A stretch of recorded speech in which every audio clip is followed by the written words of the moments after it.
dear folks, my lovely audiences, welcome to the East-West Show. Jack Chow on the East-West Show with G&E TV. Today with me is a great man of a great city. Right? Thank you. It is my friend, Vice Mayor of St. Gabriel, Mr. John Harrington. Sir, welcome to the show. Thank you, and it's a pleasure being here. I really appreciate it. I can't wait for you to get here because we see lots and lots of things going on in that city. Yeah, oh yeah. Right? And yesterday, our reporters went there for the opening ceremony for the Sheraton, right? Correct. The Sheraton is it's a big thing that's happening in San Gabriel. Yeah. And also, lots of people come here. They come to San Gabriel to see the old town of San Gabriel. Correct. Right. The Mission District. The Mission District, and they see this is how even California started. Correct. Something like that, right? Yes. So now, to bring your audience, my audience, is to an update of San Gabriel, we got to go starting from the very starting point of how Mission Drive it started. And all the way to now, where you see a beautiful valley, where you see beautiful hotels, where you see that many shops and restaurants, right? Yep. So once again, to say good word, right? Yep. Now we have Vice Mayor John Harrington of St. Gabriel. Once again, welcome up. Well, thank you. I appreciate the invitation. Thank you very much. How long you have been on the city council? This is my 7th year on council. So wow, that's a lot of years already. Yep. Yeah. So you go about 2-year term or 3-year? 4-year. We do 4-year. 4-year term. Yeah, so that's your second term? A little over halfway through my 2nd term. Correct. I assume that you know San Gabriel very much. Otherwise, you are running re-elections and re-elected, right? Yeah, I know the people pretty well. I raised my family here. Both daughters are in high school, so we've had them here since kindergarten in the schools. Right. So yeah. And for your information, also for reference for my audiences, I started myself in San Gabriel. I used to live on Gladys. Yep. A beautiful street by Mission, whereby you see a car wash. And Tia Gladys restaurant. Right? Yeah. I go a little deeper to the nurseries. Yep. Little deeper, somewhere there. A very nice neighborhood, and still today is, right? So, I would say that every time when I bring elected officials here on the show, though, I would kind of tease him a little bit, or her. Okay. Say, do you know your people? Oh, I do. They all say that. Do you know your land? Oh, yeah, I do. Do you know your money? Oh, I do. Do you know I will start, do you know your history?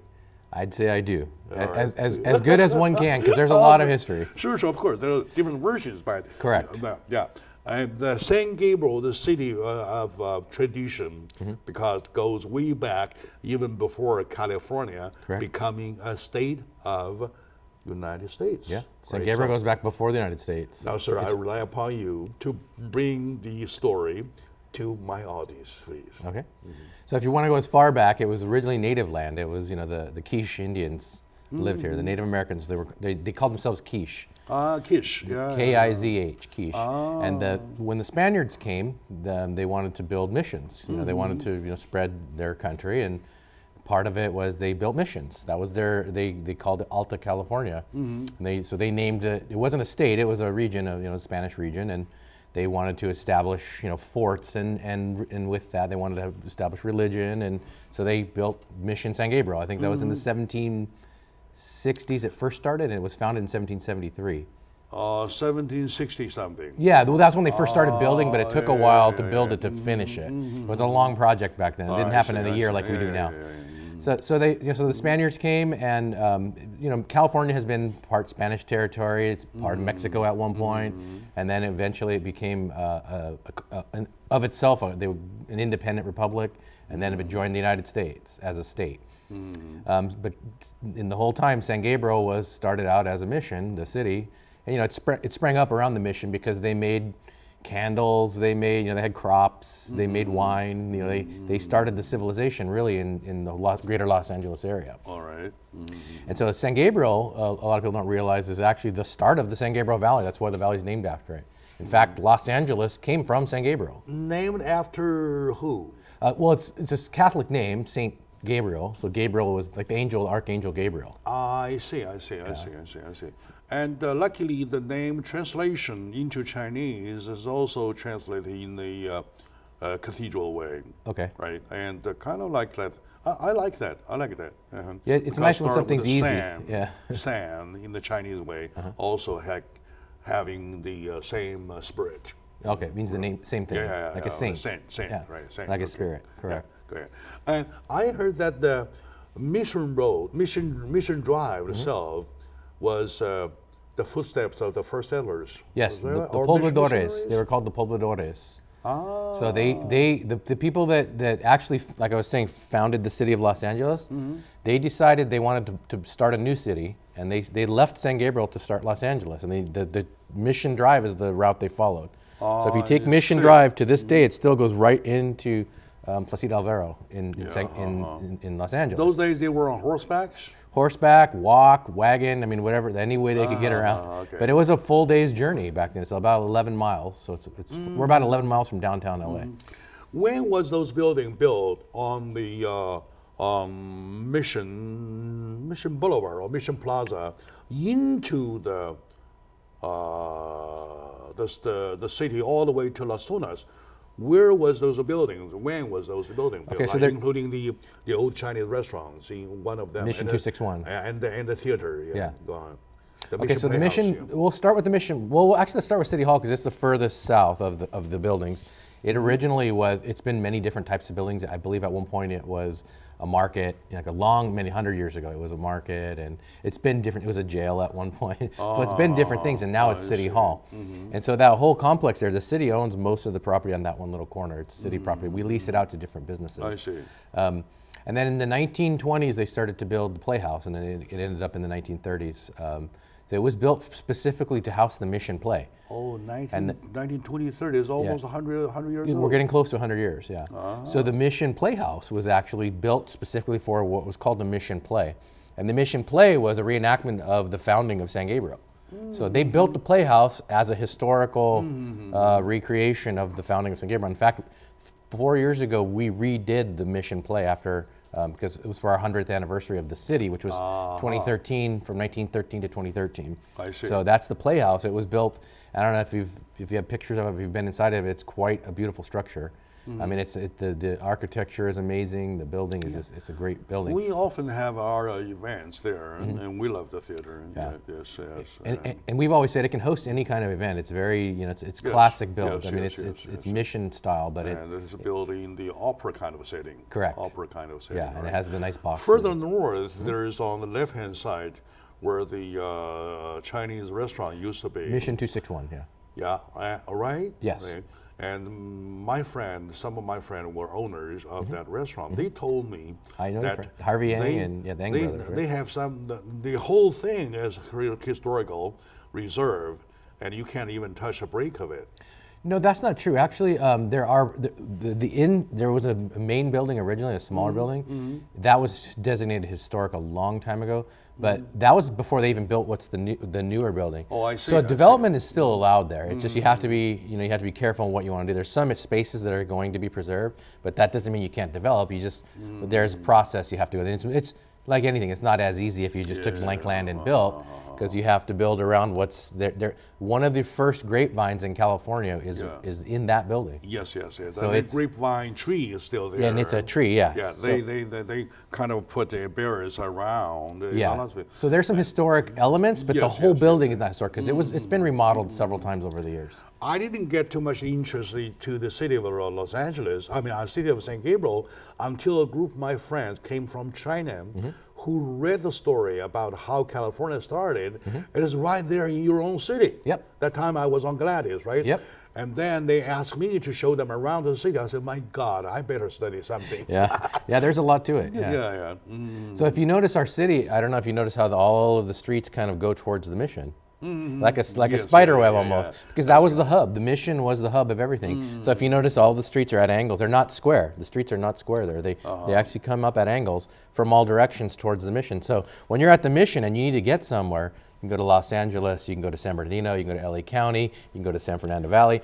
That's the way. That was a native village originally, that area. In other words, back then, San Gabriel was the center of Southern California cities. The hub of the spoke of the wheel, hub of right the in the thing. middle.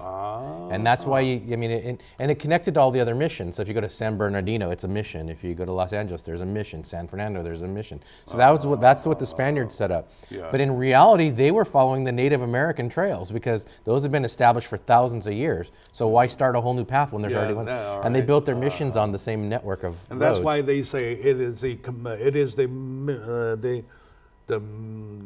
early settlers' footsteps that made the mission drive. Correct. Right. Yeah. So they were following a path. They didn't create the path. Yeah, they just stepped followed on the path, and everybody followed. Yep. And later, why didn't whatsoever, right? Yep. In other words, Los Angeles came after. Yep. Los Angeles was founded by San Gabriel residents. Oh my God. And a lot of Los Angeles people, so we always say we don't take credit for if you don't like Los Angeles, it's not our fault. But we'll take credit for what the good things they did. Somebody did the job. Yeah, right? they had to start somewhere, so they were founded by San Gabriel residents. All right, very good. My dear audience, my lovely audiences, today with my dear friend, Vice Mayor of San Gabriel, Mr. John Harrington, we're touching base with you with a little piece of story, historical story about how San Gabriel started. As a matter of fact, San Gabriel started in Southern California. Many cities in Southern California were followers of San Gabriel, who radiates to different directions, right? Okay, anyway, including downtown Los Angeles. Let's take a very short moment out. Exactly why we started with a historical story.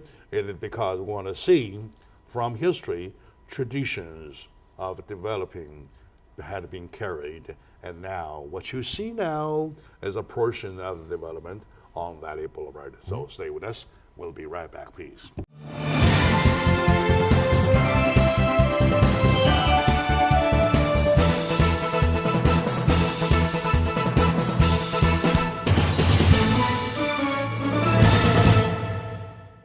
Hello, dear friends, my lovely audiences, my dear fellow Angelinos. Welcome back, Angelinas, whatever.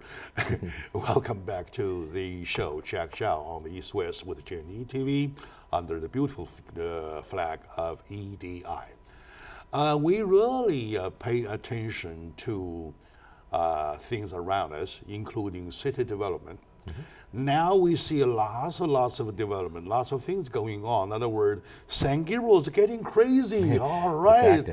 Of course, that's a very positive comment. Well, with development. And we see another Sheraton on the on Valley Boulevard, which announced their grand open as of yesterday. And well, that leads us to think about where the whole thing, everything comes from, where the starting point is, right? Thanks to my guest, my dear friend, Vice Mayor of San Gabriel, Mr. John Harrington, we were dragged back to history to see that very early day, the old days, people on their footsteps, one by one, bit by bit. Correct. Right? First made a little path, zigzagging, right? Became a road. And then it became a road, and then put buildings on and on, generation after generation. It's people who made a difference, right? Thank you for that. It's always the people. Thank you for that. Thank you. That lesson in history. Thank you for asking. Now, about nowadays San Gabriel, like I said in the beginning, I said, do you know your people? All right, here we go. Do you know your land? Do you know this or that, right? Yeah. What's the total population of San Gabriel City, please? Well, the last census that is official is around 42,000, 40,000. We estimate it's probably in the 44 to 46 range. That's kind of the guess right now. And the United States does the official census every 10 years. And so the next one is going to be in about a year and a half in 2020. Yeah, 2020. That'll be our next census. So we'll get a more accurate number, but we're guessing we're in the 44 to 46 range. You'll probably have more than that. That's because people don't always get counted. Yeah, during the past 8 years, though, you have lots of people rush into San Gabriel. There has, but people leave, people come. The only way to really know is to count the number of housing units that we've grown by. And it's been about, we would say, 300 housing units in the last 8 years, new units that weren't there previously, so an increase of about 300. So if you multiply that by about 4, let's say average 3 to 4, it's about 1,200. So, and we know that there's other areas that get denser and more people move in than moved out. So it's really hard to get the Some estimations say it's close to 48 to 50,000. Well, probably that's safe, right? That's probably a safe number, and we would love to get our number accurate because we receive money from the federal government based on our population. So we actually want it to be real. We want it to be. If we're at 48, we're serving 48,000. We want to get the money for 48,000. I see. Yeah. And it has its own department, police department. Correct. Right. Police and fire. And its own fire, and its own city. I like cities of that structure, and well. These days, when people are talking about cities, they first think about a housing price. Correct. Right? And I do see the housing price going up in San Gabriel. Yeah.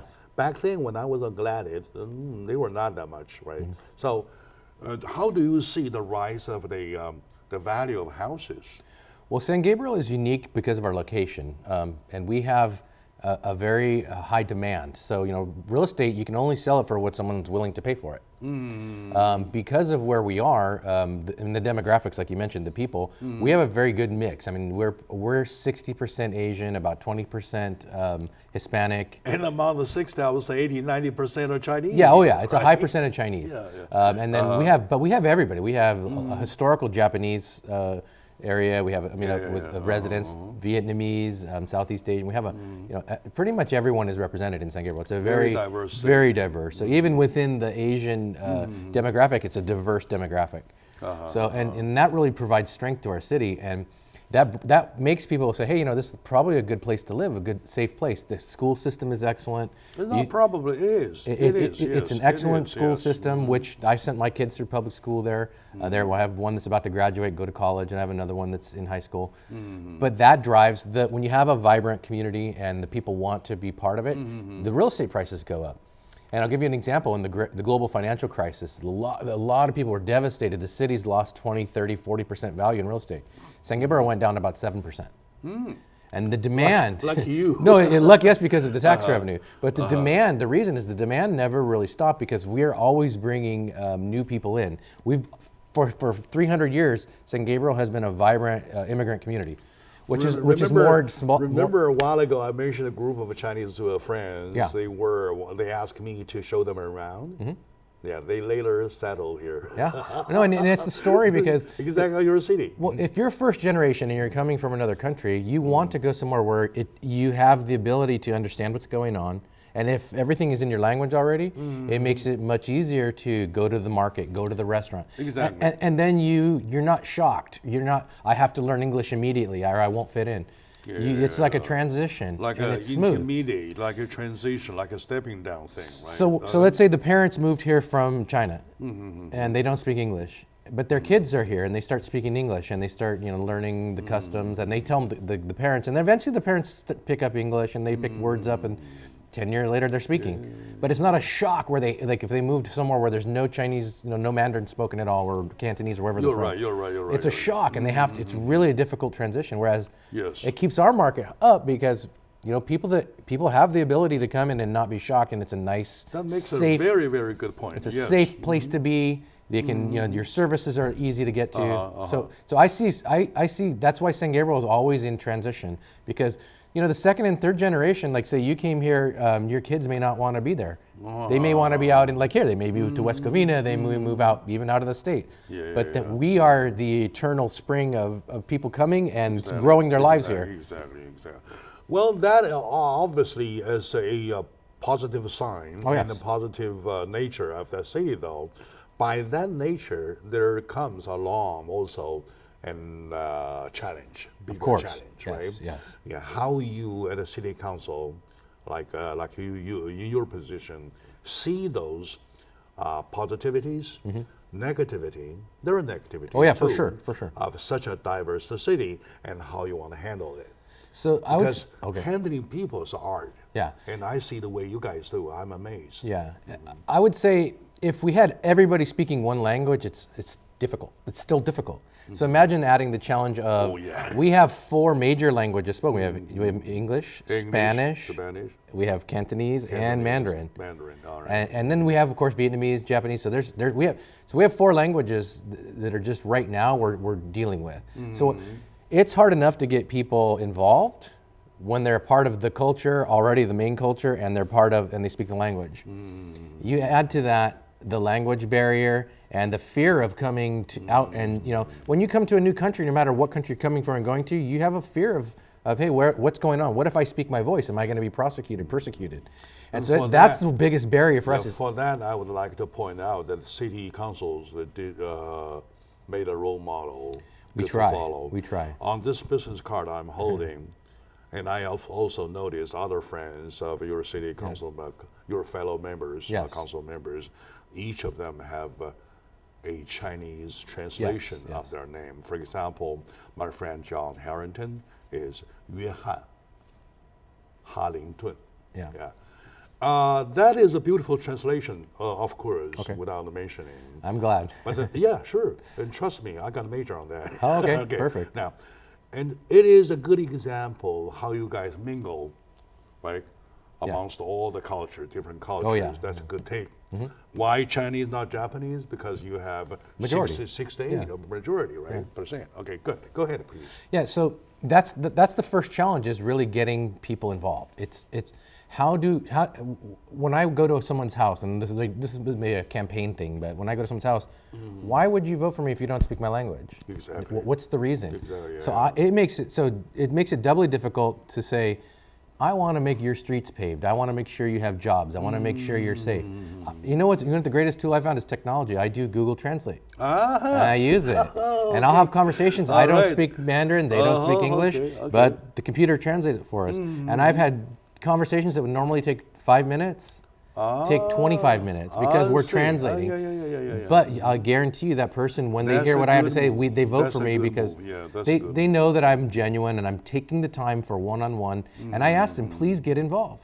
Please get involved. We want to hear your voice. You're right. And whether they're voters or non-voters, and then there's people that are, they're here and they may not have voting status. They may not have, they may have residency status, visa, whatever.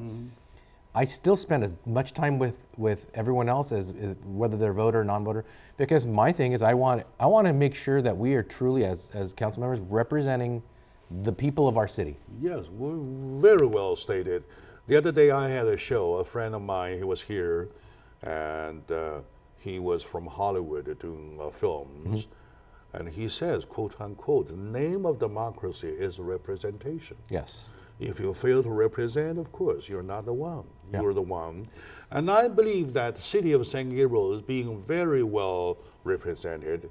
You have so far 2 Chinese council members? Correct. Okay. And 3, all the other 3, so they are, there's 1 or 2 Spanish. There's 1 Hispanic. Hispanic, yeah. Okay. 2 women. Yeah. And Wells is very diverse itself. Yeah. Okay. Beautiful city, lovely city.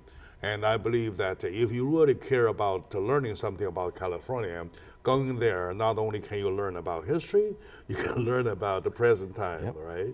With me today is my dear friend, Vice Mayor of beautiful city of San Gabriel, I should say historical city of San Gabriel, Mr. John Harrington. Thanks to the efforts of the city council members all there, and the previous in history, they kind of step by step made San Gabriel a more and more beautiful city. Right?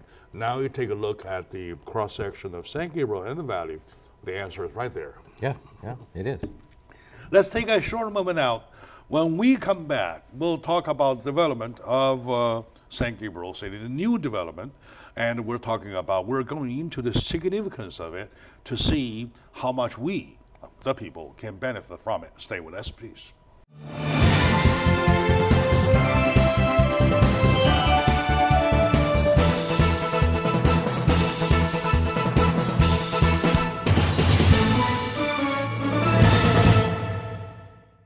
Hello, dear friends, my lovely audiences, ladies and gentlemen, my dear fellow Angelinos. Like I said, Angelina, never forget them. Very important as equally. Welcome back to the show today. As a matter of fact, it is a chat. It's like a tea chat or coffee chat with my friend, my dear friend, Vice Mayor of San Gabriel, Mr. John Harrington. And in the democracy term, we're talking about our representative. Yes. Because, right? Yes, talking about the city has a history.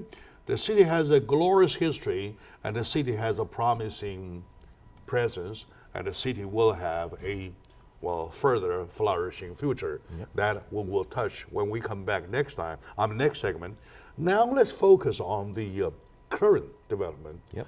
A few years ago, you have the Hilton. Yes. At the Hilton time, lots of people worry, well, will you have that many guests? Yep. Right? Yep. You have a Hilton, okay. Will you have Hilton guests? Yeah. That time people think. Yeah. Now, once again, the same thing. They have a Sheraton there, right? So, can you talk a little bit about these two major projects, especially the latter? Yeah. So, obviously, if the Hilton wasn't successful, we wouldn't have a Sheraton. Let's just get that. That answers, because right? the people that developed this, the Hazen's group, they're very smart investors. They know what they're doing, and they're not going to build a hotel that's going to be without occupancy. So they saw that the Hilton right now is one of the highest occupancy Hiltons in the United States. It's way up there. They have a very high occupancy Sure rate. enough. And so there's such a high occupancy at the Hilton. The Hilton often sends guests that want to stay there to other places.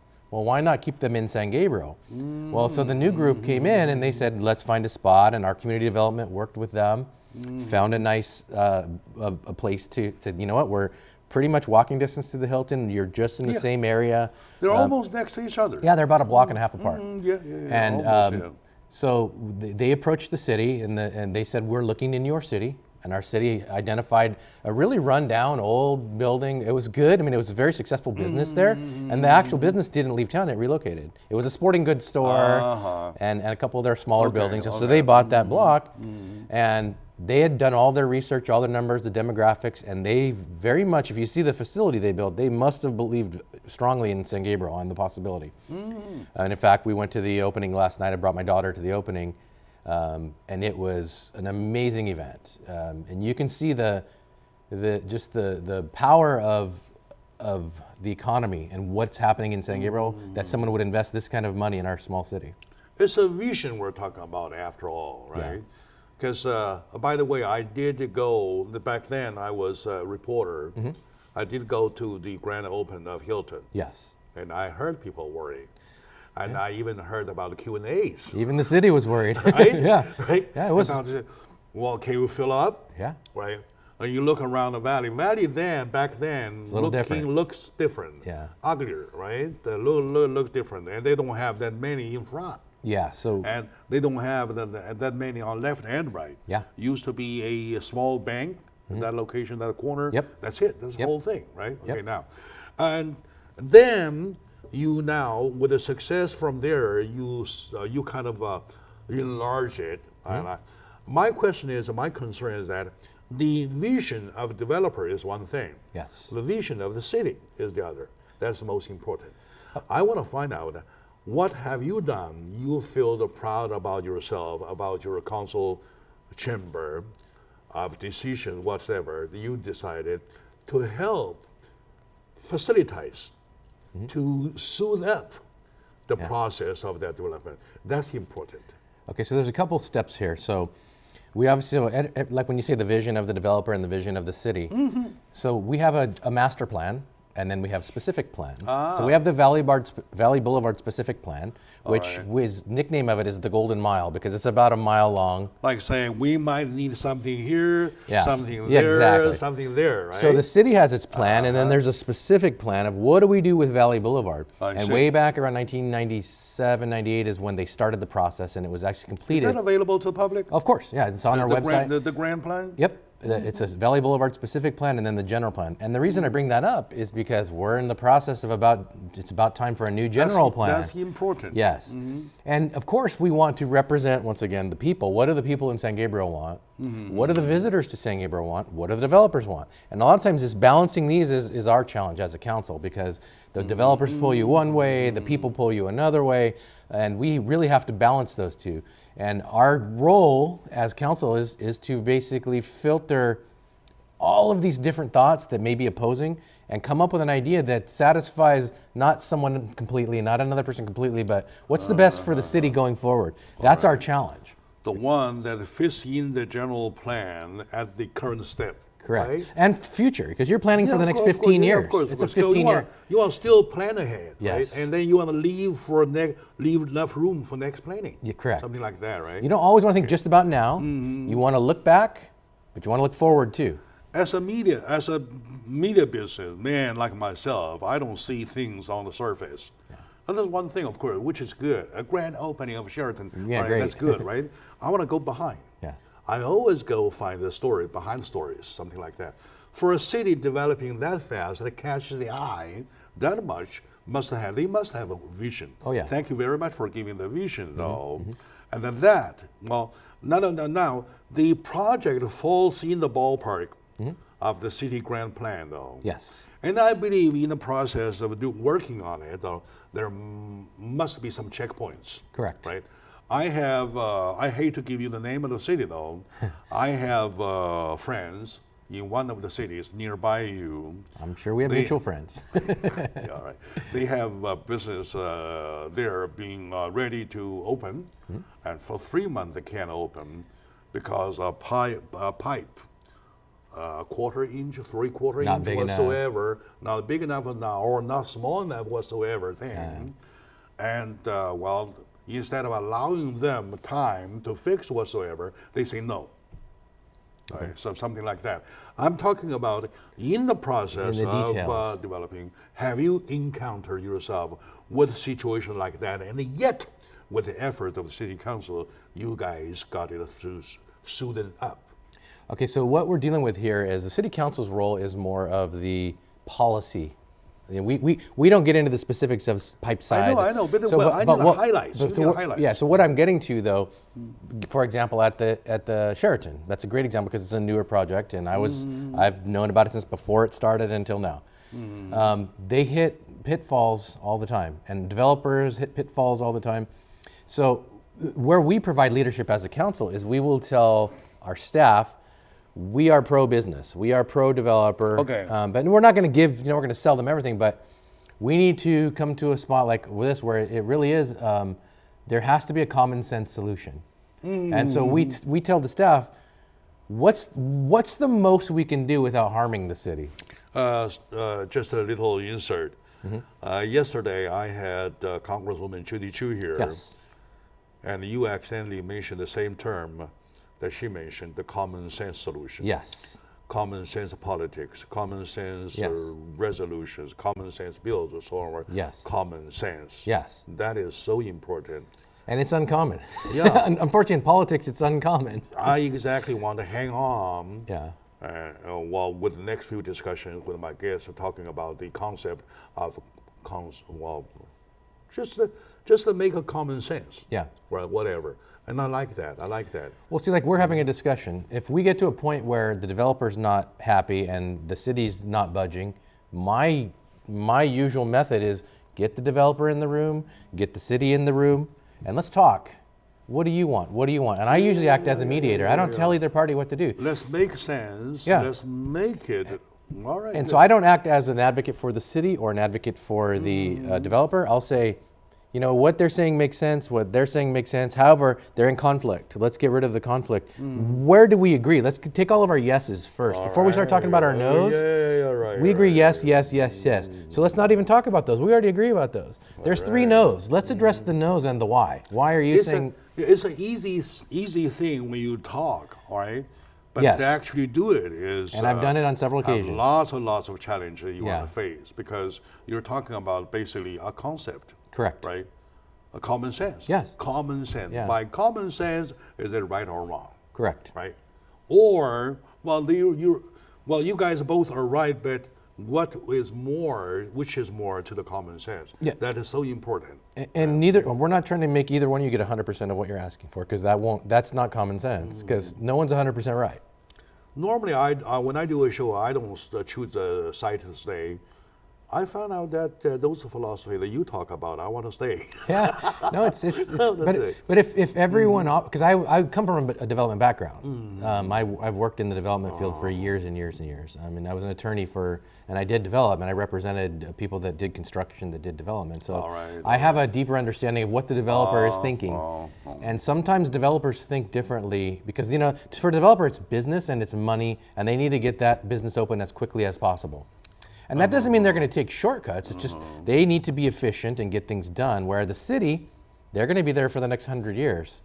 They want to make sure whatever gets built meets our standards because we don't want something 5 years from now falling apart. You're right. We don't want to cause injuries. So those sometimes are competing. But I've found with good developers, they're not competing. Where we get into, I'll just say one more thing. Yeah. Where we get in the issue is when developers want to take a shortcut. And then there's sometimes I can say, you know what, I'm going to side with the city here. And the cost for you, I know, is maybe 10% more, but in the long run, your tenants will appreciate the fact that you did this, and you're going to have a higher rent in the future. And then they think of money, and I got to think money the same thing. You kind of, by doing that, you kind of influence them with your vision versus their vision, and they will do the comparison of which what makes sense. Yeah. Right? So you want a higher rent in the future, you know, because if your building falls apart quickly, your rents go down. And the parking too. Yes, parking important, too. Important, very important. Right. All right, very good. My dear friend, today is one of the very, very rare chance that in a discussion I choose to stand on one side. I support where St. Gabriel goes, not only for the fact St. Gabriel is the spot that I started in my early days, and not only for the fact that both my sons went to St. Gabriel High, there you go. Not only for the fact that I spend most of my money there. Me too. Anyway, St. Gabriel.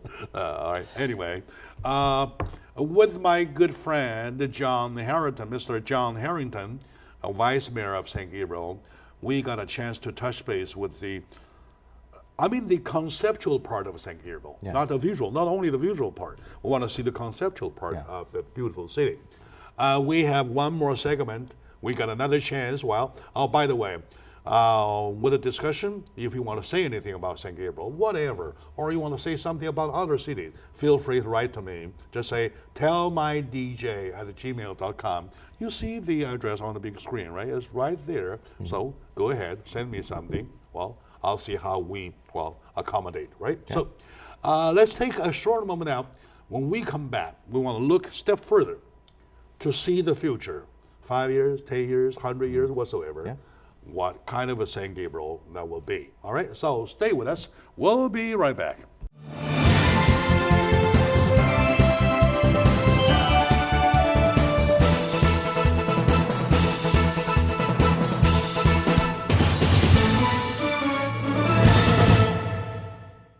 Hello, dear friends, my audiences, dear brothers and sisters. You guys all, we love you so much. With the whole team.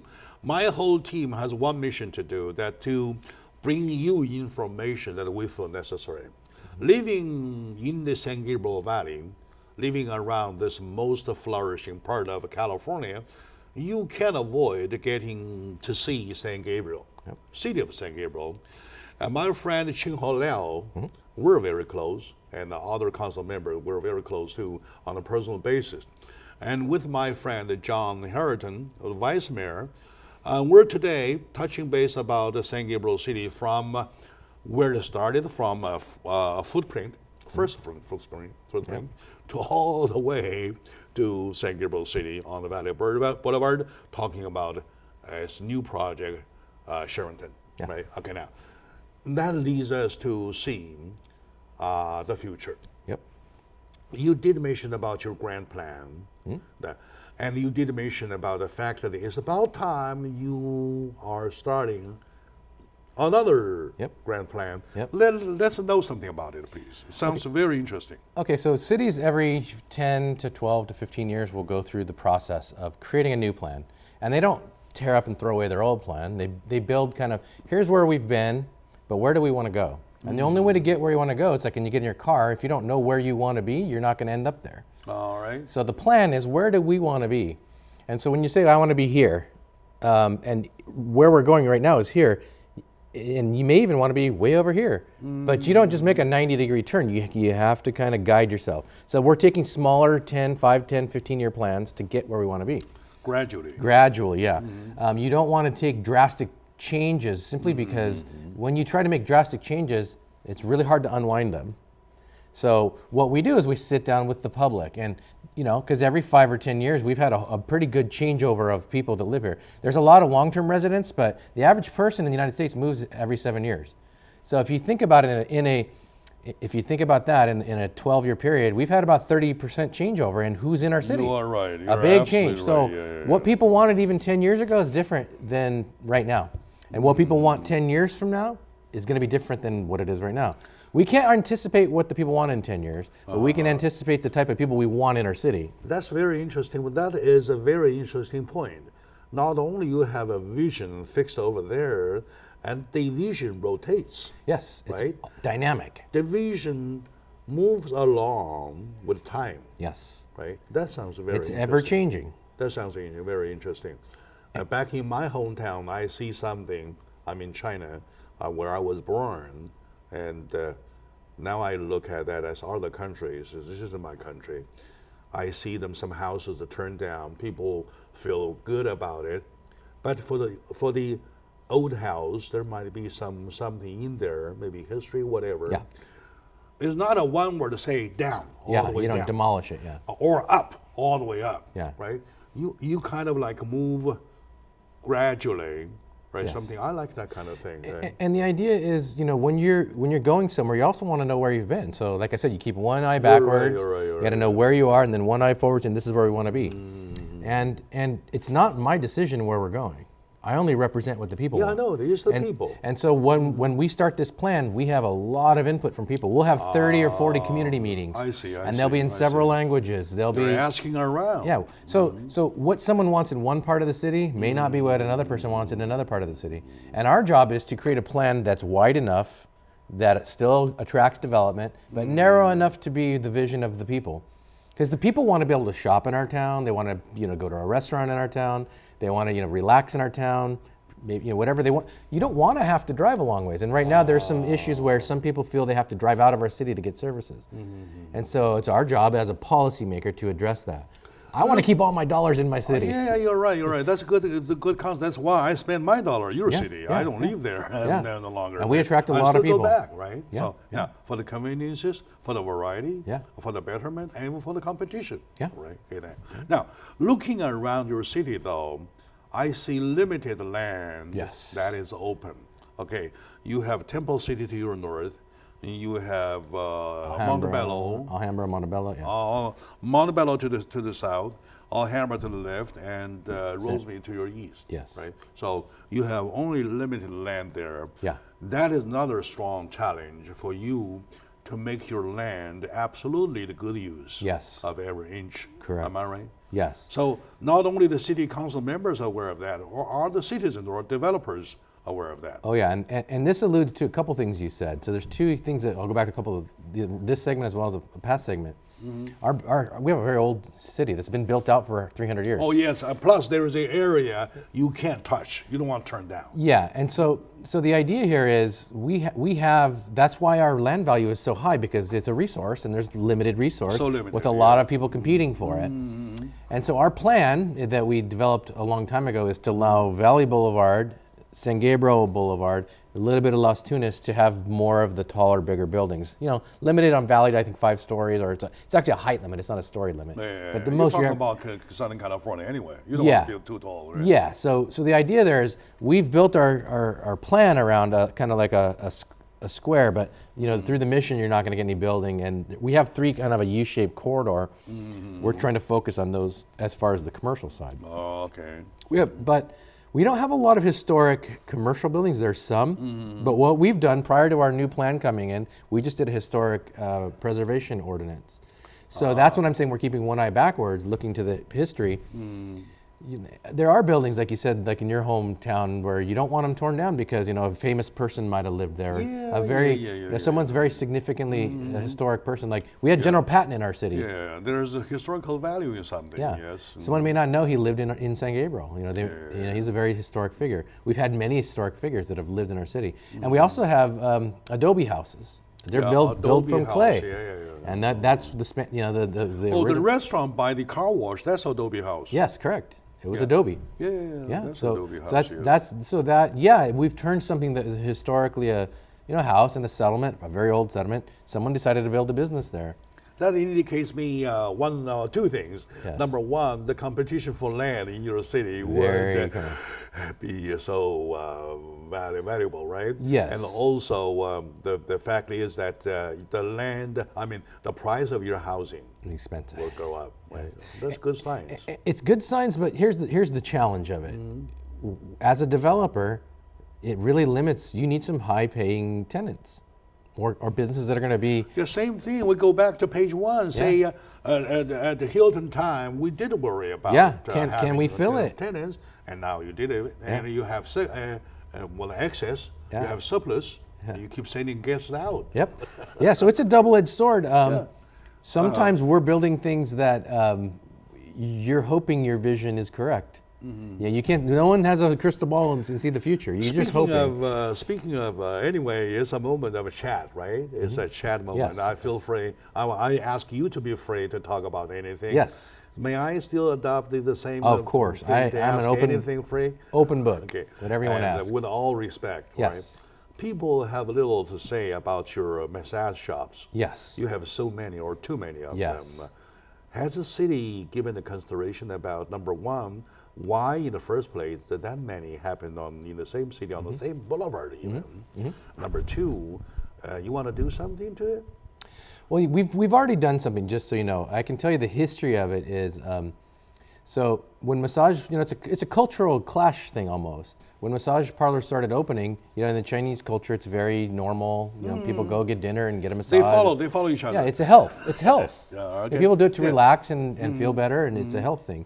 And so when they first started opening, there was a big backlash, and the city way back when said, no, we're not allowing them. And so all the different cities were doing the same thing, and then the people who wanted to do massage parlors got together, formed a group, went to Sacramento and said, we're getting pushed out of every city we're trying to open a new business in. And Sacramento made a law that now said cities can no longer stop massage parlors. They're allowed to build them wherever you can build anything else. And so it's a very low barrier to entry. It's not an expensive proposition to open a massage parlor. You need training for your people, and you need a few supplies, but it's not expensive like opening up a restaurant where you need all. But the threshold is very low. So it's it's a very good startup business for an immigrant because they can serve their own community. They can they can make good money. But like you said, when the state deregulated or took the city's power to say how many we could have or where they could be located, we had one spot where there are 4 next door to each other. Yeah. They get over-concentrated. So there's always that pendulum. It swings from too much regulation to not enough regulation to too much regulation. Right? The idea is to find right in the middle. Where can we? We need enough to serve our community. That's exactly why I'm asking. Yeah, that's our challenge. I'm not going against the massage. I'm not against them. I'm a customer of several. My only concern is that why so many next to each other on the same to start the competition amongst themselves. Well, the good thing for the people that are the customers is the prices went way down. Oh yeah.